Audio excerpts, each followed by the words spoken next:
Good morning, student. Today I solve some question of maxima minima. Question number 23 जो है, जो हमको इसमें लग रहा है कि डिफ़िकल्ट है, उसको हम सॉल्व करा रहे हैं। ठीक है, यानी हम 70% क्वेश्चन आपका सॉल्व करा दे रहे हैं, बाकी क्वेश्चन आप सॉल्व करिएगा। क्वेश्चन नंबर 23 जो है डिफ़िकल्ट है, उसको हम जो है क्या दिया है एक बार हम पढ़ देते हैं।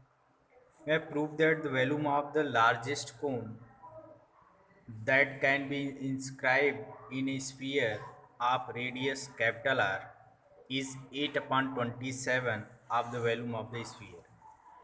कहने का मतलब है, कह रहा है कि एक जो है कोन है जो किसी स्फीयर में बना है, उस कोन का वैल्यूम लार्जेस्ट होगा। अगर हम कोन की वैल्यूम की बात करें तो ये क्या होगा, 1/3πr², ये लार्जेस्ट होगा।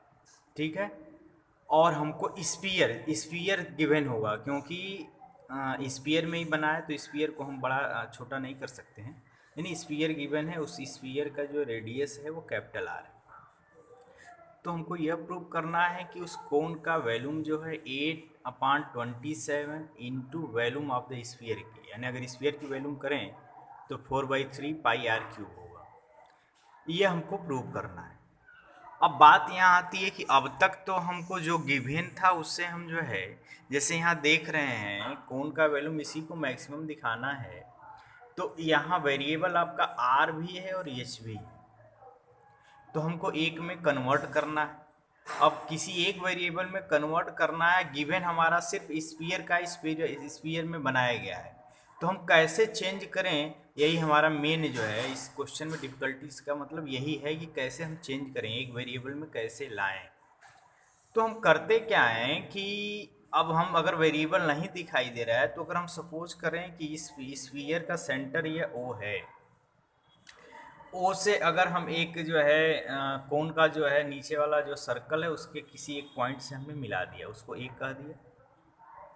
ठीक, तो ओ ए आपका क्या स्फीयर की रेडियस होगी वो कैपिटल आर हो जाएगा। और हम यह करें कि ये कितने एंगल पे बन रहा है, वो थीटा एंगल बन रहा है। अब हमको जो है थीटा के रिस्पेक्ट में बनाना। अब थोड़ा सा ध्यान रखिएगा कि यह एच बराबर क्या होगा, यह एच यही हो, कोन का एच यही होगा, यानी इसको हम कहें एन सी, तो एन सी की वैल्यू हम लिख सकते हैं एन ओ प्लस ओ सी। क्लियर है। अब एन ओ हमारा क्या है, यह भी तो रेडियस स्फीयर का होगा, तो आर प्लस ओ सी, यानी आर तो फिक्स हो गया, ओ सी की वैल्यू हमको लेनी है। और रेडियस हमारा क्या है, ए सी, ये हमारा रेडियस है स्फीयर का। तो अब हम कहें कि अगर यह ट्रायंगल में इसको थीटा कर लें, तो यह हमारा आपका परपेंडिकुलर ए सी हो जाएगा, ओ सी क्या हो जाएगा, बेस हो जाएगा। तो अब देखिए हम कैसे इसको कन्वर्ट करते हैं। अगर हम कहें ए सी अपान ए ओ, ए सी अपान ए ओ मीन्स आर है, ए सी अपान आर को हम लिख सकते हैं साइन थीटा, क्योंकि परपेंडिकुलर अपान हाइपोटेनियस साइन थीटा होता है। तो ए सी उस केस में आर साइन थीटा हो जाएगा। और ओ सी अपान अगर हम ए ओ कहें, यानी ओ सी अपान आर कहें, वो कॉस थीटा होगा, तो उस केस में ओ सी कितना हो जाएगा, आर कॉस थीटा।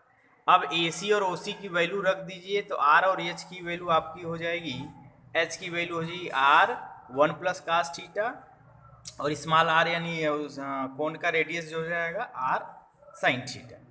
अब ये दोनों जो है अगर हम इस जो है वैल्यू में रख दें, तो आर स्क्वायर जो है साइन स्क्वायर थीटा, और यहाँ आर 1 + cos थीटा, तो आर आर मिलके R³ हो जाएगा। अब यहाँ देखिए वेरिएबल क्या है, 1/3 कांस्टेंट है, पाई कांस्टेंट है, आर भी कांस्टेंट आपका है, क्योंकि स्फीयर की रेडियस फिक्स है। अब हमारा वेरिएबल थीटा हो गया, तो एक वेरिएबल में हमने कन्वर्ट कर लिया। अब यही मेन था हमारा, कन्वर्ट करने के बाद अब इसको थीटा के रिस्पेक्ट में हम डिफ्रेंशिएट कर दें, कांस्टेंट बाहर हो गया, first differentiation of second differentiation of first. ठीक, अब हम मैक्सिमा मिनिमा के लिए इसको जीरो कर लेते हैं। तो इसको हमने जीरो किया, तो देखिए हम जो है पूरे में से साइन थीटा कॉमन कर सकते हैं। तो साइन थीटा कॉमन किए तो यहाँ minus cos square theta, 2 cos theta, 2 cos square theta है, तो हम पूरे को कास में बदल दें, तभी तो हम जो क्वाड्रेटिक इक्वेशन में बदल पाएंगे। तो इस साइन स्क्वायर को 1 - cos स्क्वायर कर लिए, माइनस मल्टीप्लाई कर लिए, तो हमारा जो है साइन थीटा, अब ये देखिए आपका क्वाड्रेटिक इक्वेशन हो गया। तो 2 cos थीटा, इसको हम 3 cos theta minus cos theta कर लें, तो पहले में से 3 cos थीटा कॉमन करें, दूसरे में -1 कॉमन कर लिए, तो हमारा फैक्टर हुआ sin theta cos theta plus 1 3 cos theta -1 equal to 0। तो हम sin थीटा इक्वल टू 0 कर दें तो थीटा उस केस में 0 होगा। अब ध्यान रखिएगा थीटा 0 भी हो सकता है, हम 2 पाई भी कर सकते हैं, लेकिन यह एंगल जो है 90 भी नहीं हो पाएगा, क्योंकि अगर 90 कर लेंगे तो हम रेडियस बनाएंगे कैसे, ट्रायंगल बन नहीं पाएगा। तो जब भी होगा एक्यूट एंगल में ही आएगा। और दूसरा अगर cos theta plus 1 equal to 0 तो cos थीटा -1, उस केस में थीटा जो है 180 हो गया। तो ये दोनों तो होगा ही नहीं, यानी 3 cos थीटा -1 इक्वल टू 0, तो cos थीटा इक्वल टू 1/3। अब देखिए थीटा की वैल्यू डायरेक्ट तो निकाल नहीं पाएंगे, हम इसी का यूज कर लेंगे। तो अगर cos थीटा 1/3 है तो sin थीटा सॉल्व करेंगे तो आपका 2√2/3 हो जाएगा। अब एक काम है, अब देखिए हम यहाँ डबल डिफ्रेंशिएशन नहीं कर रहे हैं, आप इसको जो एक बार डिफ्रेंशिएशन करने के बाद जो आया है इसको एक बार और डिफ्रेंशिएशन करके और sin थीटा की वैल्यू हमने निकाल दिया और cos थीटा की वैल्यू निकाल दिया। जो भी करेंगे वो sin cos में ही आएगा, वैल्यू रख के देखेंगे तो हमेशा वो निगेटिव आएगा, ये आपका काम है, वो निगेटिव है। इसका मतलब है कि cos थीटा इक्वल टू 1/3 पे जो हमारा है, यानी हम उधर कहें तो cos इनवर्स 1/3 पे आपका जो v मैक्सिमम होगा। अब वह cos थीटा और sin थीटा का जो मान है इस स्टार में रख दीजिए। तो अगर हम उस स्टार में रखते हैं तो ये 8/9 हो जाएगा, इसको सॉल्व करेंगे 4/3 हुआ। हम 8 और 9 और 3 मल्टीप्लाई करें 27 अलग कर लेते हैं तो बचेगा कितना, πr³ और 4/3।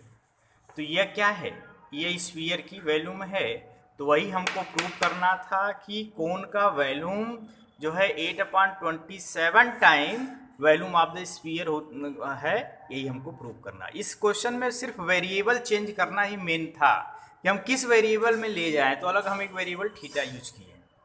क्वेश्चन नंबर 26 जो है कह रहा है कि आपको जो है सरफेस दिया हुआ है और उसके वैल्यूम को मैक्सिमम दिखाते हुए इस जो है सेमी एंगल जो है सेमी वर्टेक्स एंगल, यानी अगर हम पूरा कहें 2 अल्फा तो ये अल्फा की वैल्यू sin इनवर्स 1/3 हो, ये हमको प्रूव करना है।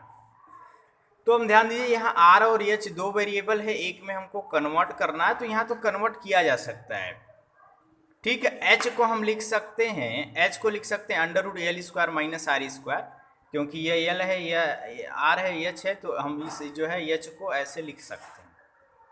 चूंकि अंडर है तो हमने आपसे कहा कि अंडर रूट वाले क्वेश्चन में हमेशा स्क्वायर कर लें, नहीं भी कर सकते हैं कोई दिक्कत नहीं, उससे करेंगे थोड़ा लेंदी होगा।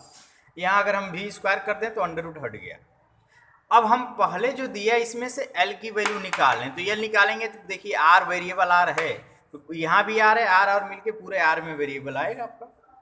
तो हम स्क्वायर कर दीजिए और इसको रख के हम जो है सॉल्व किए हैं, तो आपका v² जो सिंपलेस्ट जो आपका v² आया है, सॉल्व करने के बाद कैंसिल करने के बाद जो है v² की वैल्यू आई है r²/9 s² - 2πs r⁴/9। तो एक बार डिफ्रेंशिएशन कर दिए और दोबारा भी हम यही कर देते हैं, तो दो बार हमने डिफ्रेंशिएशन यहाँ कर लिया है। करने के बाद हम मैक्सिमम मिनिमा के लिए पहले डिफ्रेंशिएशन को 0 कर दें, तो पहले डिफ्रेंशिएशन को अगर हम 0 करेंगे तो माइनस इस साइड लेके चले जाएं, देखिए 2 से इससे कैंसिल कर दिए 4 हो गया, एक s से s कैंसिल कर लिए, ये r से ये r कैंसिल करेंगे तो स्क्वायर आएगा, 9 से 9 कैंसिल हो गया, यानी s = 4πr² आएगा।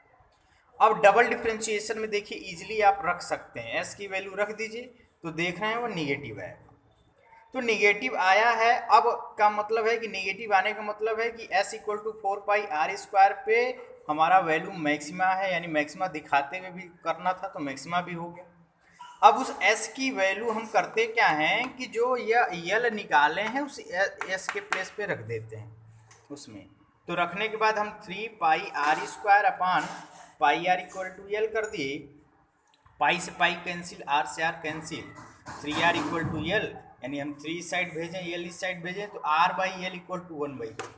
अब r/L क्या होगा, अब देखिए इसमें थोड़ा सा ध्यान रखिए, अगर यह थीटा है, यह एंगल ले रहे हैं, उस केस में यह बेस होगा। अगर इस ट्रायंगल की बात करें तो यह बेस हो जाएगा, यह आपका जो है परपेंडिकुलर हो गया और यह हाइपोटेनियस हो गया। तो परपेंडिकुलर अपान हाइपोटेनियस क्या होता है, साइन थीटा होता है। तो थीटा की जगह चूंकि अल्फा है तो साइन अल्फा कहेंगे। तो हम इस आर बाई एल को लिख सकते हैं साइन अल्फा, और किसके इक्वल टू आ गया 1/3, तो अल्फा इक्वल टू कितना हो गया साइन इनवर्स 1/3। यही हमको प्रूव भी करना था। ठीक है, तो ये मैक्सिमा मिनिमा की एक्सरसाइज हम कंप्लीट मानते हैं, या बाकी आप क्वेश्चन है उसको कर लेंगे। अगर नहीं आता है इसको हम जो है आप डाउट क्लास में कहेंगे तो हम सॉल्व कर देंगे। ठीक है, हम इंटीग्रेशन स्टार्ट करेंगे, आप जो है बुक ले लीजिए।